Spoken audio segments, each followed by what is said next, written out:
Okay, good morning everyone, and welcome to our Digitalisation for Net Zero webinar.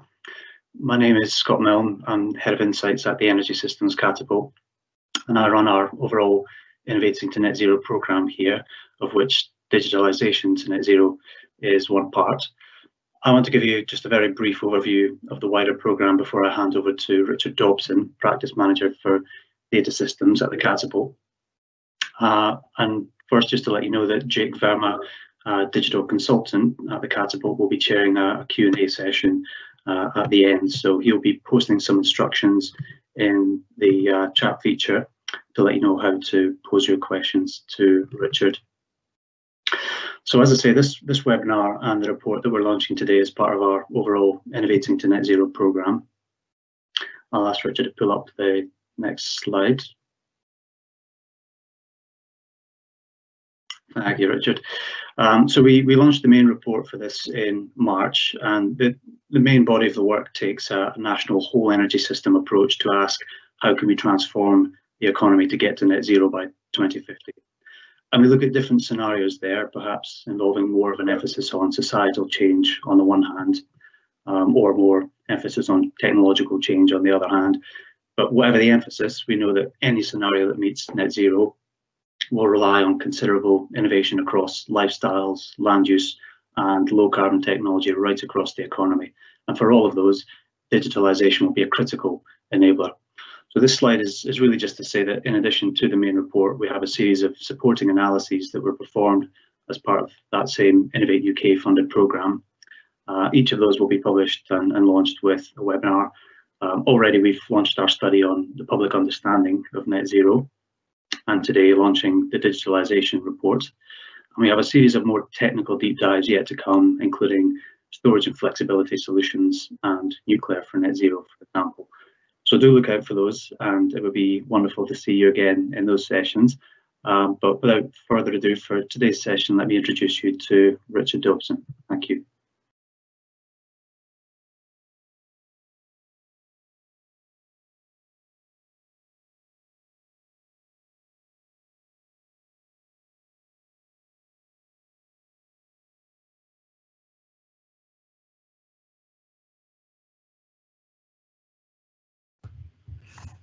Brilliant. Starting on mute, that is perfect, isn't it? So thank you very much for attending, everyone. As Scott said, I'm here to talk about digitalisation and how that can help us reach net zero. But I thought I'd maybe start by setting the scene a little bit and just talking about the net zero targets in general. So obviously the UK was one of the first major economies to pass a net zero emissions law.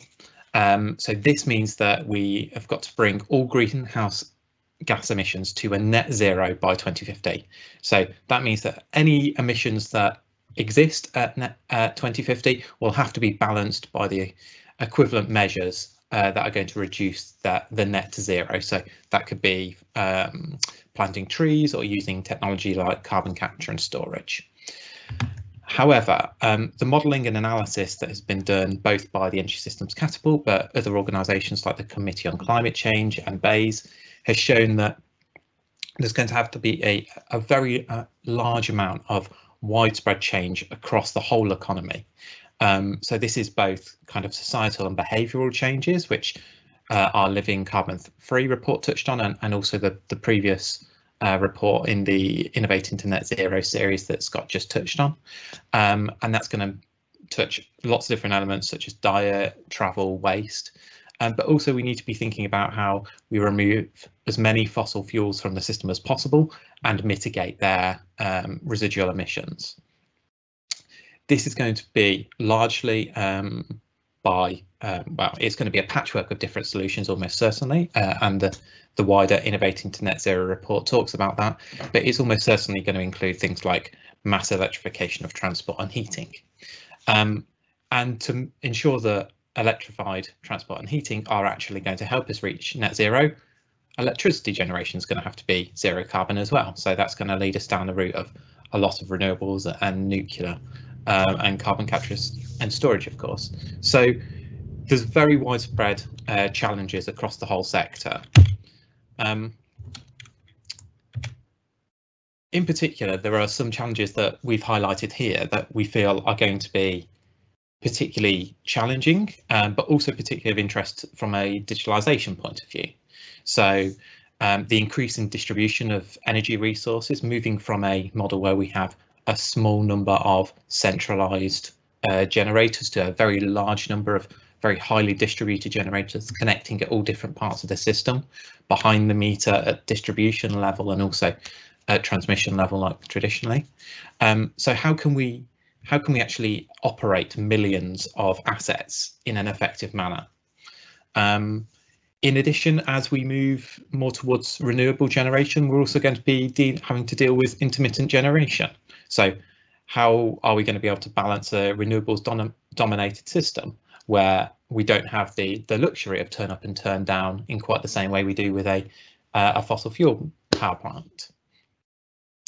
In addition, we've got changing demand. So as consumers start adopting low carbon technologies such as electrified heating or electric vehicles, those are going to create new types of demand on the system. And as we saw in the telecom sector with the advent of streaming video, things can change very quickly as consumers start to take up new technologies and new and start using different ways of accessing the same services that they've been used to. Finally, we've got to be thinking about the whole system. So how can we decarbonise across all areas of the energy system? That's heat, transport, power, and not just focus on optimising certain small parts of it, which is obviously quite a large challenge. So thinking about the challenges that we've laid out, we believe that digital technology and data can definitely help in these areas. So I've pulled out a few high-level examples here, but we'll talk about some more detailed real-life examples in a few moments.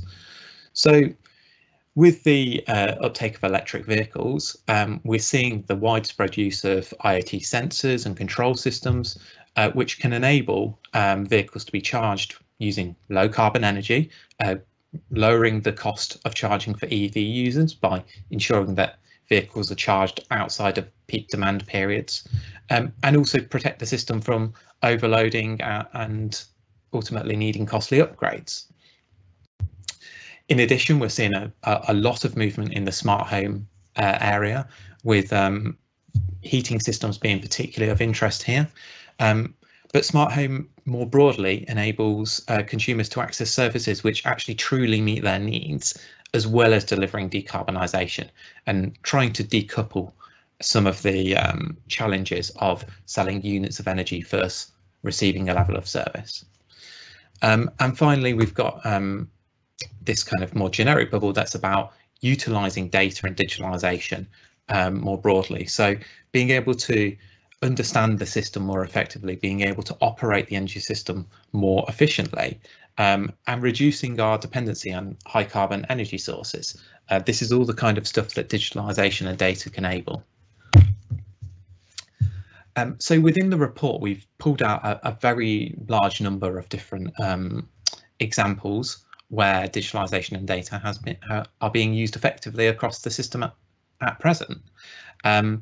On this slide, we thought we'd focus on some of the fault detection use cases that we've seen out there. So Scottish and Southern electricity networks are using sensors to detect and diagnose issues with wooden poles supporting overhead lines. So they're deploying new sensor technology. They're deploying a wide area LoRa network and using data analysis to really extract the full value from that. Electricity Northwest doing some interesting stuff that's monitoring voltage and current on overhead cables and being able to use data analysis to detect issues such as fallen power cables or issues with substations. So again, they're deploying new sensors, they're utilising data analytics. And Siemens Renewable Energy have collaborated with the Offshore Renewables Energy Catapult to develop sensors which operate in extreme conditions that can be used to monitor the status and condition of offshore wind. So again, deploying more technology, deploying sensors and analysing that data in an effective way. And this is just a very small example of the kind of use cases that we believe exist out there at the moment, and projects that are actively pursuing this. And obviously, whilst these all have a fault detection use case in them, there is a real value to the wider digitalisation and net zero agenda from having better quality, higher frequency data delivered about a system in a way that can be used to actually achieve the end goals we're looking for here. Within the Energy Systems Catapult, we've been looking at digital technology and data for a number of years, and one of the things that we're particularly proud of is the Living Lab, where we've been enabling low carbon products using digital technology. So our initial Living Lab platform that is running at the moment allows us to piece together lots of different pieces of digital technology, smart home equipment, which enables users to control their heating at a very granular level, so minute by minute, but also across different rooms. And it means that we're able to trial different ways of consumers receiving the service of heating. What we found that's allowing us to do, so enabling this kind of heat as a service concept, what that enables us to do is to decouple buying units of energy from the service that is being provided. And that obviously gives the supplier the incentive to deliver the service in the most efficient, the most green way possible, rather than just selling more and more units of gas or electricity. So we see this as a real enabler of net zero and decarbonisation more generally. Within the report, we discuss lots of different areas and different examples. So I would encourage you to go and actually read the full report, because I can't do it justice here. And also just to mention that the report itself was prepared by Naomi De Silva and Jake Verma, who are part of the wider digital team. So I'm just here presenting it today, so I don't want to take all the credit for that. It's their hard work that's got the report to where it is. Alongside the review and the overview of all of the examples of where digitalisation and data is currently playing a part in the net zero agenda, we also wanted to try and produce a tool which would start to help organisations understand where they sit on the kind of digitalisation roadmap, how far that they're moving along, because the energy sector has traditionally not been a particularly digital industry. We have a lot of very good engineering talent, and we have a lot of very robust systems, but they're not necessarily digitalised in the traditional sense.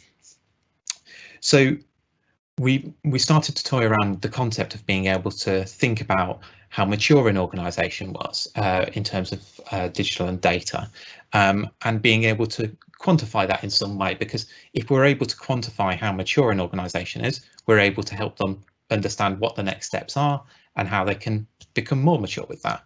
And to help organisations, we've developed something called the Digital and Energy Fitness Assessment. So the idea behind digital energy fitness is that there are a number of areas where an organisation could focus their digitalisation efforts. They could be thinking about the kind of the physical digital infrastructure, so putting in sensors and communication networks. They could be thinking about the kind of technology, so the software and processes that sit behind the actual physical that enable data sets to be moved around effectively and utilised. They could be thinking about the operations of their digital systems and making sure that they're all coordinated and joined up. They could be utilising the data that's delivered from them to create insight and add value to their organisation.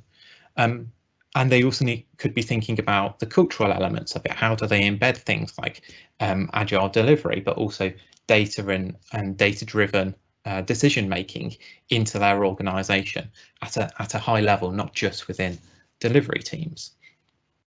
So there are lots of different areas where organisations could focus, and they will each deliver different benefits. But there's an overall benefit of being able to piece all of these elements together in a coherent way that delivers on the organisation and the business strategy. So as part of the fitness assessment, we've developed a framework that sits underneath each of these columns here. So digital infrastructure. So digital infrastructure, in this column, we're talking about the physical components that underpin a digitalised energy system. So like I said, this is things like sensors, so actually collecting the data from where it's being generated. Control systems that enable distributed assets to be controlled from a digital context. Communications infrastructure that allows everything to talk together securely, and also things like compute and store resource, whether that be centralized or in a cloud, or at the edge of the network, so embedded in different devices. But clearly, just having the physical infrastructure there doesn't actually provide a huge amount of benefit, because it's generating data, it's generating information, perhaps, but unless that's actually being delivered and being processed in a way that makes it meaningful, it's not going to provide the value we need. So within the technology column here, the framework discusses things like the software and the processes which interface with the digital infrastructure and actually join together things in a meaningful way. So the kind of topics that we've got within this column are things like data management, and this is all in line with the Energy Data Best Practice Guidance that we've been developing with Innovate UK, Ofgem and BEIS. Cyber security, so understanding how to make things robust, secure, but also flexible enough that they deliver the organisational benefits that are desired, and also the software platforms that help piece things together.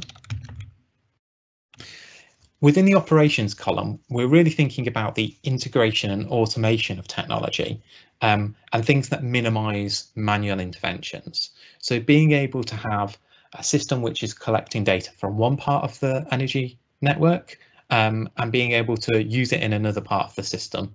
And this is key, really, because one of the things that we've noted over the years we've been looking at this is that there are many good examples where a digital solution has been developed, but it can quite often sit in a vertical and can sit in one area of the organisation.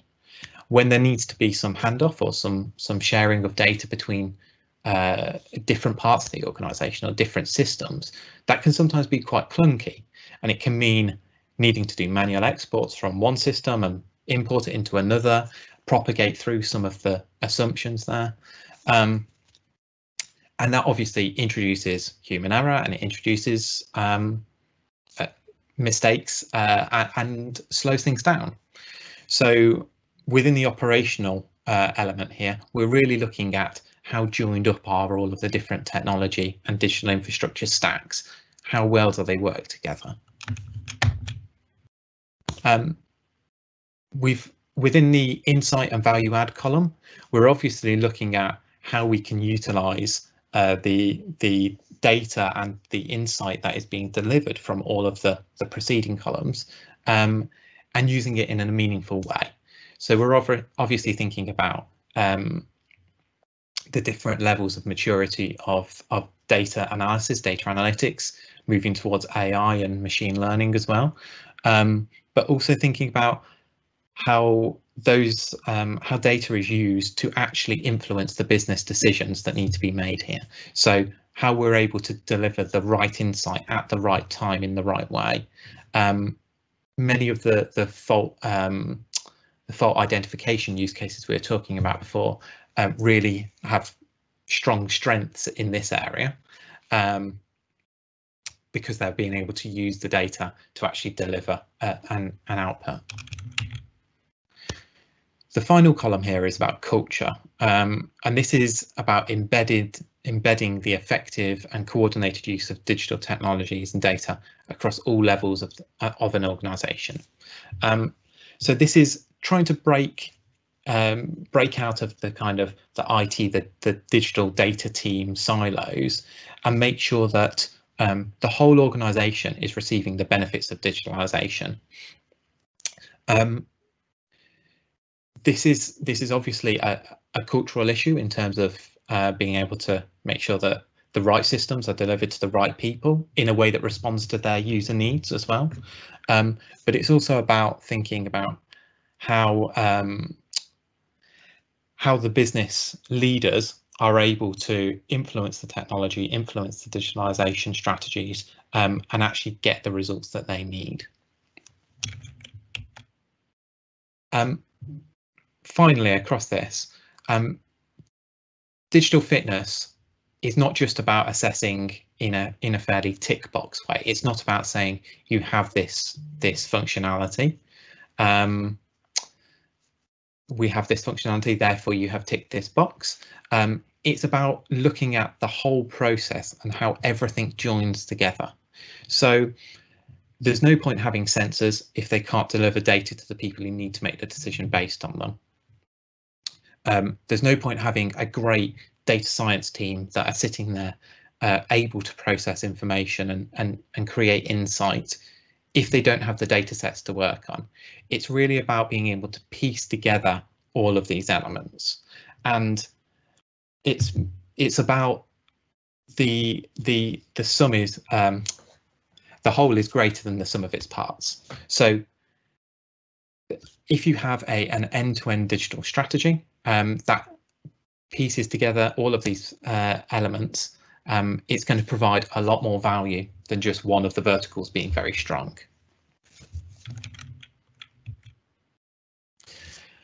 So in terms of digital energy fitness, where we are today is that we've been utilising the Innovating to Net Zero project to be able to think about really what does good digitalisation look like, and provide a framework for how organisations can think about that. We've been developing the assessment process that sits behind that, that is enabling us to go and work with organisations to understand how digitally fit they are.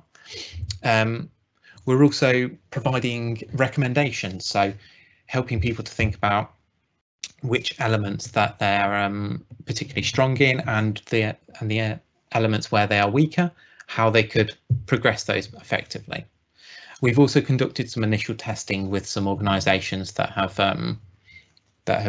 expressed an interest in this, not least through our innovator support platform. In terms of next steps, we're thinking about further testing of this, so being able to start testing this with more organisations. We're also going to be refining the overall assessment process and the framework to make sure it responds to user needs effectively. And then we will be launching this as a service in Q3 2020, or around Q3 2020. In terms of the roadmap for the future, we're thinking about how we can provide the right kind of training for this, and how we can provide certification perhaps. We see a real benefit in being an independent, not-for-profit organisation in this space. The Energy Systems Catapult is a mission-driven organisation who are interested in promoting whole systems thinking and decarbonisation and capitalising on clean growth. We believe that digital technologies and data are going to be absolutely critical to that, to enable lots of different areas to decarbonise. And we think that digital fitness, or digital energy fitness, can be a real enabler for that. We don't have a vested interest in being able to try and sell a product or a service off the back of this. We are looking to try and help organisations work out what their logical next steps are in terms of their digitalisation journey, which they can then start to think about the right technology and the right solutions for them, potentially with other industry partners. So we're really trying to help organisations understand where they are, understand what the next steps could be, and take the action that's required to really push digitalisation across the energy sector. So that's the end of my slides now. I think we've scheduled in a bit of time for Q&A if there are any. I don't think there are any just yet, but we've got Jake on the line who might be able to think about vetting any of them if there are any that are coming in. So we've got 2 come in so far, which I will put into the published box. So the first one is, the first question is that quite a lot of different companies across the energy sector already provide something akin to what you have suggested, a digital fitness assessment in different terms. What advantages does the Energy Systems Catapult have over a Gartner or an Accenture, for example? Okay, so I think in terms of advantages, I think probably the best way to be thinking about this is that we're not the Energy Systems Catapult isn't a competitive organisation. We're not trying to take commercial work off a large consultancy, but we're really here to stimulate markets and create innovation. So there are some digital maturity models that exist. There's a particularly good one within the telecommunications industry from TM Forum. That's a particularly interesting area. There are more generic digital maturity assessments that you could get from large consultancies, and they provide value to their clients through that. But I think the interesting thing about the digital energy fitness assessment is that it is energy specific. It has been developed by people with expertise not only in digital and digital technologies, but also energy systems. The Energy Systems Catapult has a wealth of experience, a number of engineering experts, real deep subject matter experts across many different areas, from consumer insight to insights and evidence to infrastructure and engineering, the digital team ourselves. So we have lots of expertise within both the energy sector and the digital and data areas. And we also don't have a vested interest in being able to sell a solution. We're not a technology provider. We are hopefully helping to help others to innovate and helping others to work out how they can progress.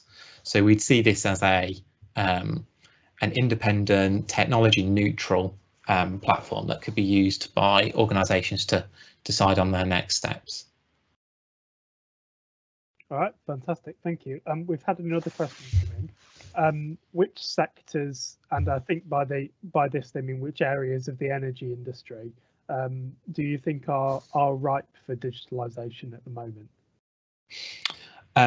So obviously we're seeing a lots of interest in the smart metering rollout. I think that's really interesting from a growth perspective, particularly as they move on to the SMETS2 standard meters and get enrolled into the smart DCC. That's potentially a huge source of data that could be very interesting. I think a lot of the examples that we've pulled out in the report here have focused on the networks, because I think there's a lot of interest there. There is a lot of passion and drive for digitalisation and data more broadly, and we're seeing that they are well placed to actually provide really useful digital and data services back into the system. So I think that's particularly of interest to me. Thank you. We have another question that's just come through. How do we really harness the power of smart home technology without compromising data security? That's a good question. Yeah, very good. So I think there's a few challenges with smart home technology. Data security is one of them, privacy is another. And I think we need to be very careful about how we do this. There is always going to be a balance between the insight and the value of the data you get versus the potential security and privacy impacts. I think with our living lab, we've been doing a lot of work in this area, and we've had to think quite deeply about how we respect consumers' privacy and their ability to use their systems and not feel like they're being watched, versus the benefit that we're able to get in terms of helping them to understand, or helping the sector more broadly to understand how people use their heating systems. So I think it's a balance. There are lots of interesting ways that we can process data from smart home technologies to remove the personal aspect of it, to take away some of the potential security issues. So using anonymization or aggregation of data, or something like differential privacy, where we're able to keep the granularity but remove some of the more sensitive aspects. So I think there are a lot of potential mitigations in this area, but it does definitely need to be treated with care, particularly anything behind the meter really needs to be treated with a lot of care. All right, thank you. The next question is another anonymous question. A lot of your great work appears to be internally focused for organisations to self-digitalise. Are you undertaking reviews and analysis on the wider system benefits of digitalisation on the whole system, and the incremental benefits it will provide socially, environmentally, and economically? Yes, I think that's really interesting. So particularly my interest is particularly on the wider picture. You know, as we've said, the Energy Systems Catapult is interested in helping organisations capitalise on the clean growth opportunities that exist. So that is going to drive us towards an organisation focus at some points. But we're also a whole systems thinking organisation, so we are also aware of the wider picture.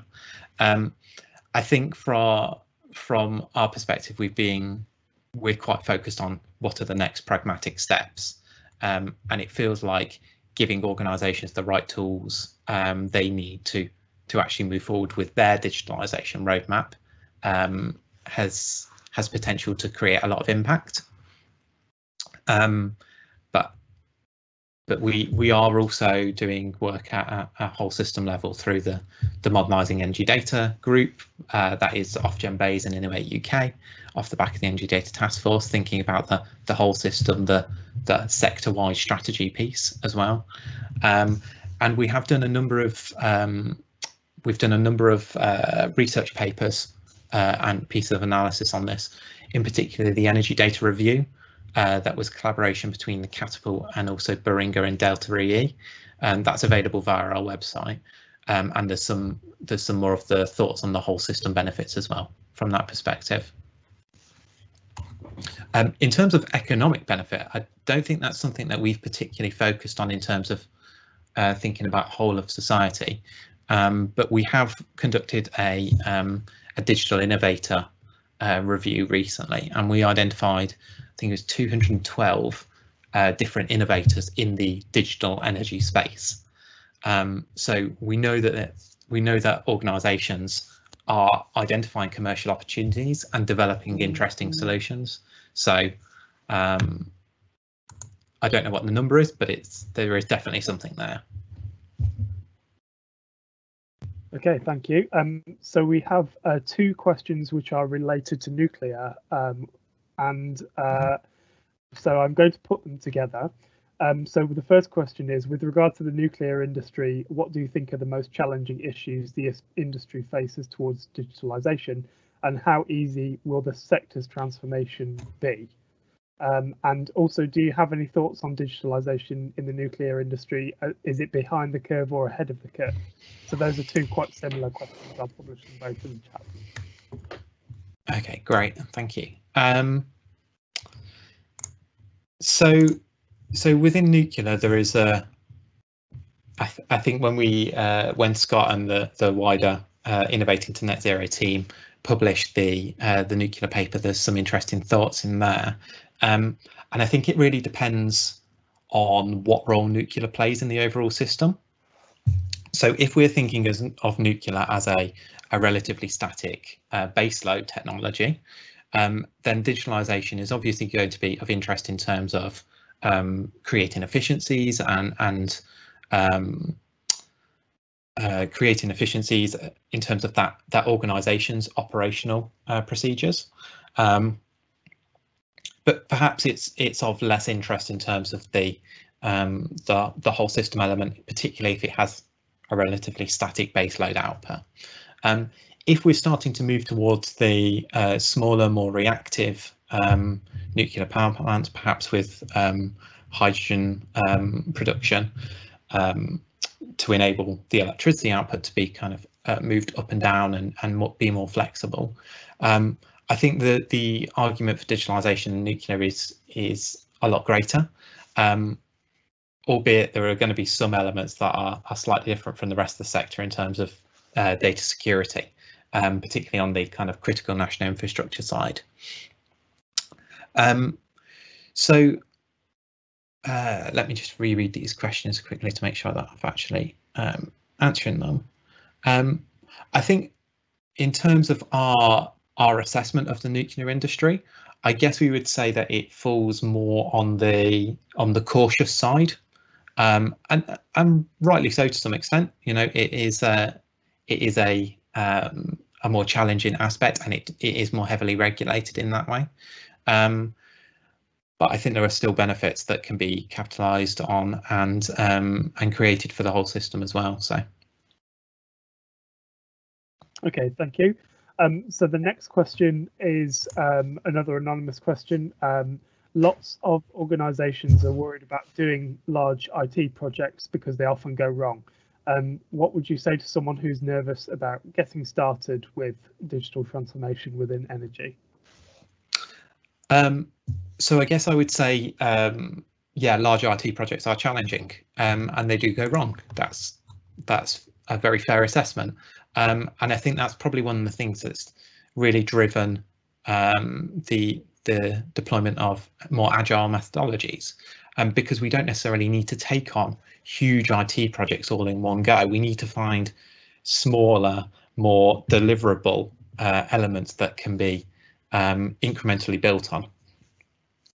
And that is a challenge in itself, trying to break down large transformation projects. It is a challenge, that's for sure, and there are some areas where you can't avoid a large IT project, particularly migrating from one system to a new one that's going to allow you to be more agile. But with the right kind of program and project management, the right kind of delivery framework, particularly thinking about agile is interesting. These things are tractable, and if we can learn from other sectors and the experience of other sectors, how they've been able to do very similar things, because the advantage of not being right at the front of the digitalisation curve is that we can learn from other areas and benefit from their experience. So I guess in terms of what would I say to someone who's nervous about getting started, I would say start small, find areas that deliver incremental benefit, and focus on those first. Deliver smaller projects successfully, and then move on to the bigger ones. There are always some low-hanging fruit that you can look at first. Okay, thank you. The next question, there seems to be a skills gap between the organisations that do digital technology well and those that don't. How can we encourage or bring people like data scientists into companies that need them when they might just be doing basic things in the beginning? I think that's a real challenge. So I think there's always a tendency or a desire to want to jump to deploying the most interesting, the most exciting. I want a machine learning model that's going to be able to achieve this ambitious goal. But it's not always where we need to start. There is a lot to be said for having a good data engineering team. There's a lot to be said for good data analysts being able to crunch and modify data that that actually exists and is accessible. So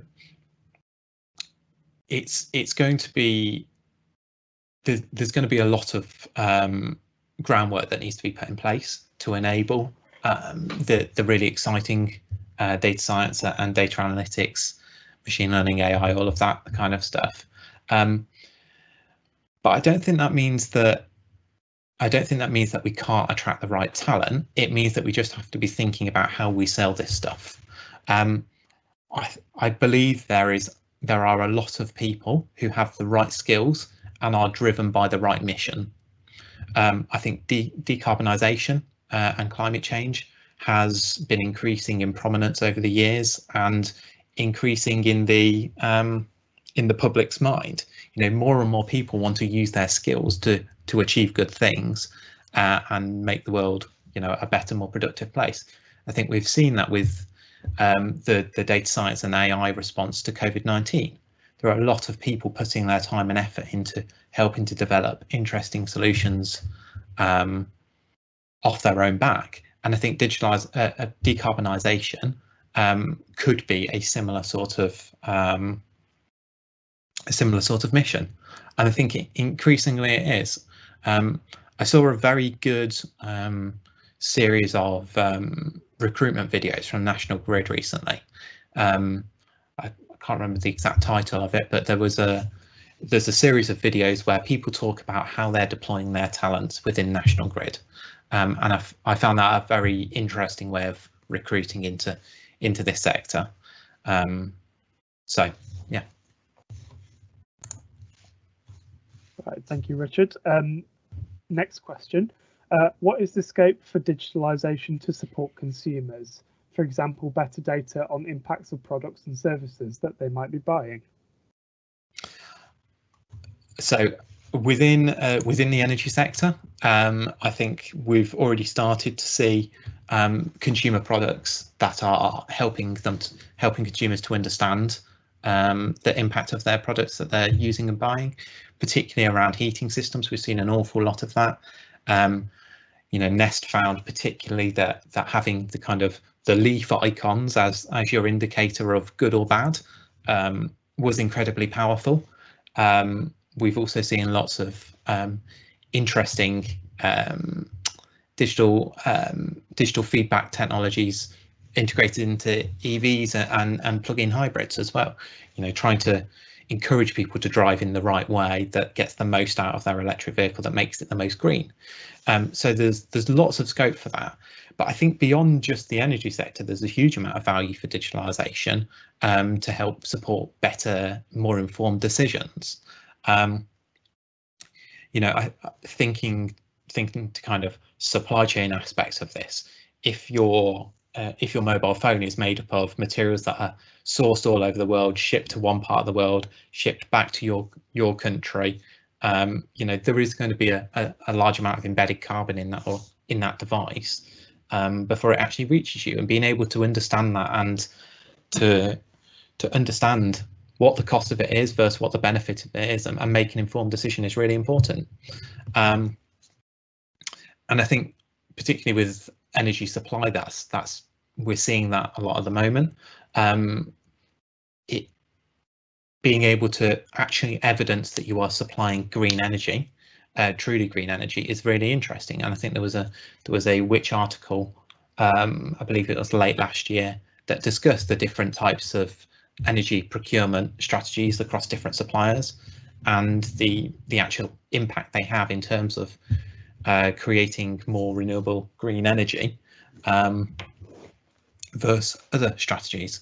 So yeah, I think digitalisation can really empower consumers, but obviously it has to be implemented in the right areas, and the insights have to be accessible for consumers. Fantastic, thank you, Richard. That's all the questions that we've got, I believe. Brilliant. Well, thank you very much for all those who submitted questions. That was yeah, interesting, lots of interesting points. And I mean, I would prefer to obviously that these were more of a discussion. So if you would like to raise any of these points with us, or have a bit of a response or a dialogue about this, please do get in touch. My email is on the slide here, but we also have the digital and data email address that you can find on the Energy Systems Catapult website, or Twitter or social media of your choice. I'm sure you can find us via LinkedIn or Twitter. But yeah, so thank you very much for your time. Thank you very much for attending today. If you would like to know more about this and you would like to be involved in the digital energy fitness assessments going forwards, please do get in touch, because we will be looking for organisations to be early trials of this this framework as well. So thank you very much. And if there is nothing else from anyone else on the call, I will close the webinar there and say thank you very much. Great. Thanks. Have a good day.